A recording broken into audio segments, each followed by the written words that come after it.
Hello everyone and welcome to the online learning platform. History के chapter 4 that is Mughal empire में अब तक हमने पढ़ा about the great Mughal emperors that were Babur the founder, Humayun, Akbar the great, Jahangir, Shahjahan and Aurangzeb के बारे में.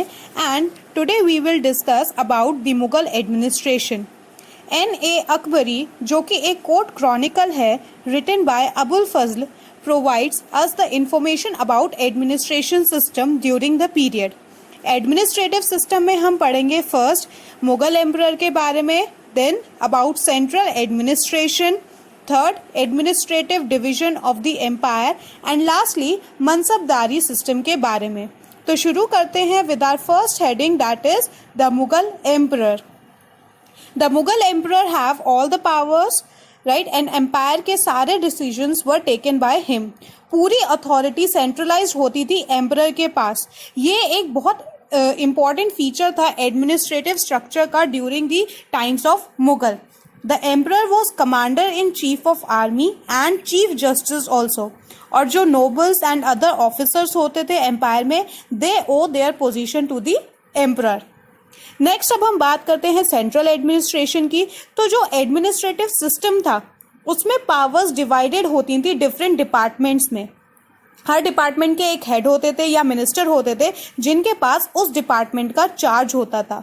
जैसे दीवान आला जो कि रेवेन्यू डिपार्टमेंट देखते थे, यानी कि इनकम कितनी आ रही है, कहाँ से आ रही है, कितना एक्सपेंडिचर हो रहा है एंड सो ऑन. सेकेंड थे मीर बख्शी जो कि मिलिट्री डिपार्टमेंट के हेड थे.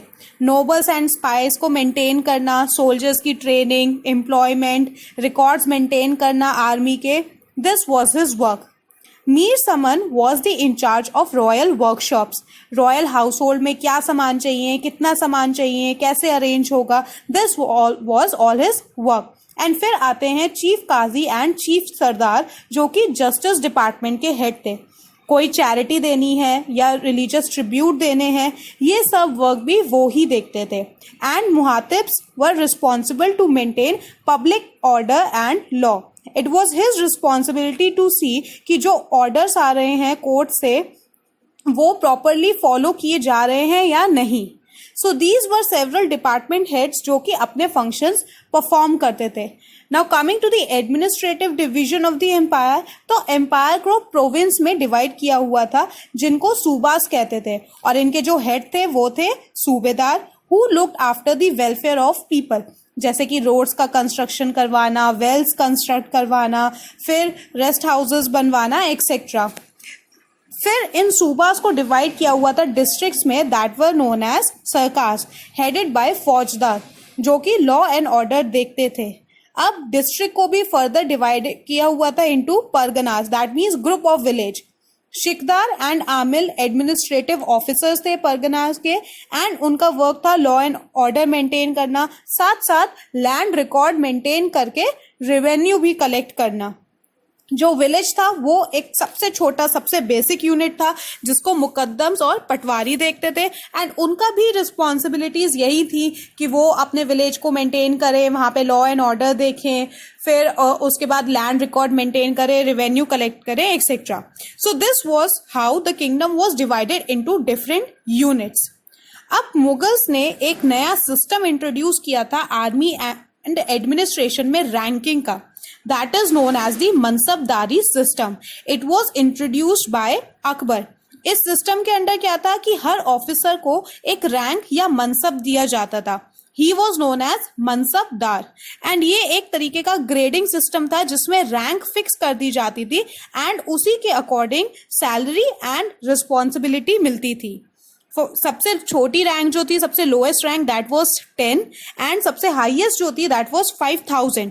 स्टार्टिंग में क्या होता था कि जो नए लोग आते थे या जो नए मनसबदार बनते थे, इनिशियली उनको लो रैंक दी जाती थी, बट उनकी लॉयल्टी, उनकी सर्विसेज को देखते हुए रैंक्स को अपग्रेड भी कर दिया जाता था. मनसबदारी सिस्टम का जो सबसे बड़ा मेरिट था, जो सबसे बड़ा इसका पॉजिटिव पॉइंट था, वो ये था कि ये जो सिस्टम था वो हेरिडेटरी नहीं था. दैट मीन्स अगर एक बार कोई मनसबदार बन गया, एक बार किसी को मनसब मिल गया, तो जनरेशन बाय जनरेशन उन्हीं के फैमिली मेंबर्स रहेंगे उस पोस्ट पर. ऐसा नहीं है, मेरिट बेस्ड था, यानी कि लोगों की कैपेबिलिटीज और उनकी एम्पायर के जो प्रति लॉयल्टी है उसके बेसिस पर उनको रैंक दी जाती थी और मनसबदार को असाइनमेंट्स दिए जाते थे रेवेन्यू कलेक्ट करने के लिए और यही उनकी सैलरी भी होते थे. नाउ जो रैंक्स थी they were divided into two categories that was zat and sawar. Zat fix the mansabdars personal status and salary. The higher the zat उतनी ही ज्यादा सैलरी, यानी जितनी ज्यादा जत उतनी ही ज्यादा सैलरी और उतनी ही ज्यादा कोर्ट में प्रेस्टीज भी, यानी कि मान सम्मान भी उतना ही मिलेगा. सवार indicated the number of horseman the mansabdar could keep with him. So this was the Mansabdari system which was introduced by Akbar to determine the rank, salary and military responsibilities of the nobles. Now class, we have completed our chapter, the Mughal Empire. In case of any confusion or any doubt in any of the topic, please feel free to ask. Thank you for today and have a nice day.